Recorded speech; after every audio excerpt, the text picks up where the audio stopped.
Hello दोस्तों, आज हम UP TET junior level SST की एक और वीडियो लेकर आए हैं। चलिए शुरू करते हैं वीडियो।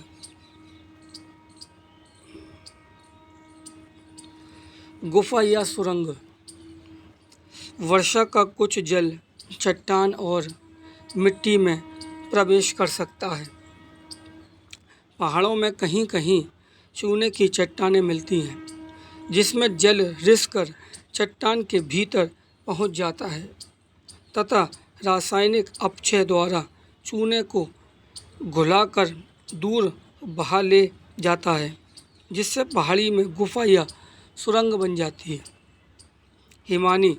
ऊंचे पर्वतों पर जब कोई बर्फ़ का बड़ा खंड ढाल पर खिसकता है तो उसे हिमानी या हिमनद कहते हैं। पहाड़ी भाग में हिमानी सपाट चौड़ी खड़े ढाल वाली घाटियों का निर्माण करती है, तो इनका आकार अंग्रेजी के यू अक्षर की तरह होता है। पहले से बनी वी आकार की घाटी को हिमानी यू आकार की घाटी में बदल देती है। हिमोड़। जब हिमानी चट्टानों को घर्षित कर उसका चूर्ण पर्वत के निचले भागों में जमा कर देता है तो इन्हें हिमोड़ कहा जाता है। वालू का स्तूप। मरुस्थलीय प्रदेशों में जब पवन के मार्ग में कोई बाधा होती है तब पवन का वेग कम हो जाता है, जिससे पवन के साथ उड़ने वाले पदार्थ धरातल पर गिरकर बालू के टीलों का निर्माण करते हैं। इन्हें बालू का स्तूप कहते हैं। छत्रक शिला। पवन द्वारा उड़ाए गए बालू के कणों द्वारा अपरदन का कार्य धरातल से कुछ मीटर ऊंचाई तक अधिक होता है।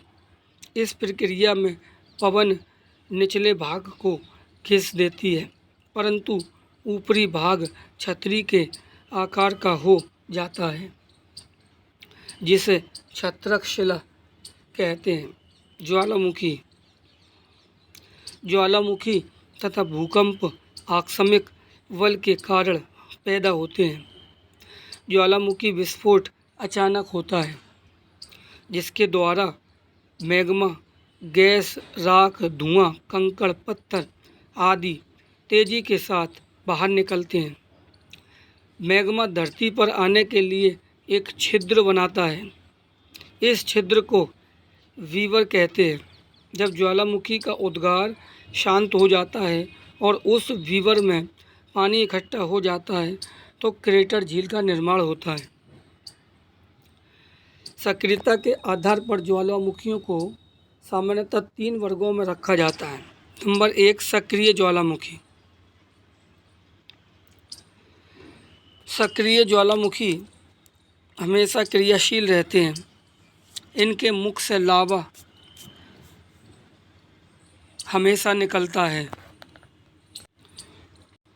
इनके मुख से लावा हमेशा निकलता है।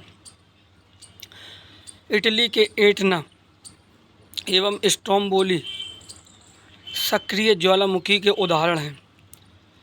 स्ट्रोम्बोली ज्वालामुखी को भूमध्य सागर का प्रकाश स्तंभ कहते हैं। संसार का सबसे ऊंचा सक्रिय ज्वालामुखी दक्षिणी अमेरिका का कोटोपैक्सी है। सुप्त ज्वालामुखी। जब ज्वालामुखी का विस्फोट बहुत कम अर्थात कभी कभार होता है तो उस ज्वालामुखी को सुप्त ज्वालामुखी कहते हैं। जापान का फ्यूजियामा तथा इटली का वेसुवियस सुप्त ज्वालामुखी के उदाहरण हैं। शांत ज्वालामुखी। इसके मुख क्रेटर में पानी भर जाने के कारण क्रेटर झील बन जाती है। म्यांमार का पोपा तथा संयुक्त राज्य अमेरिका के ओरेगन राज्य की क्रेटर झील इसके प्रमुख उदाहरण हैं।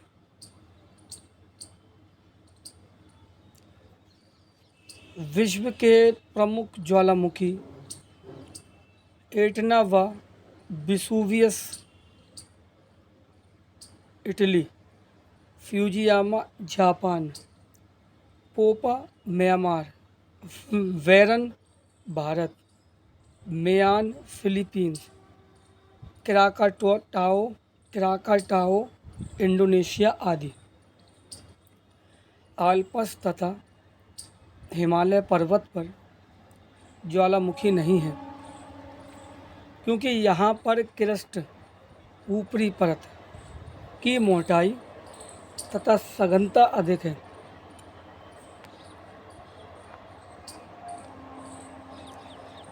भूकंप जब पृथ्वी की सतह पर अचानक कंपन होता है तो उसे भूकंप कहते हैं।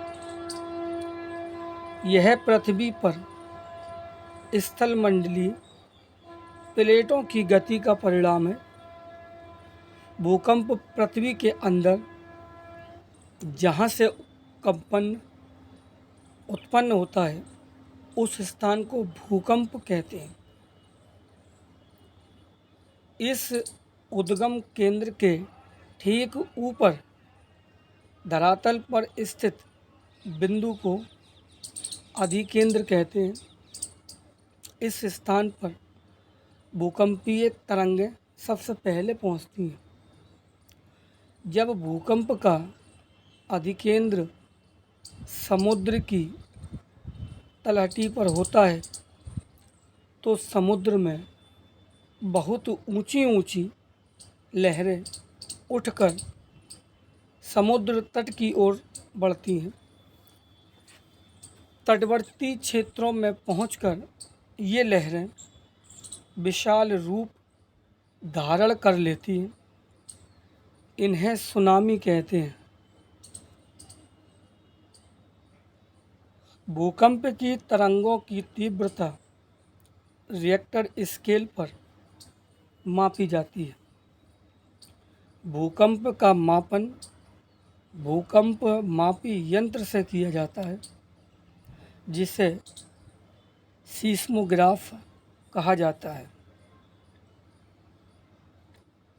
साथियों, इस वीडियो को हम यहीं समाप्त करते हैं। अब आगे मिलेंगे। धन्यवाद।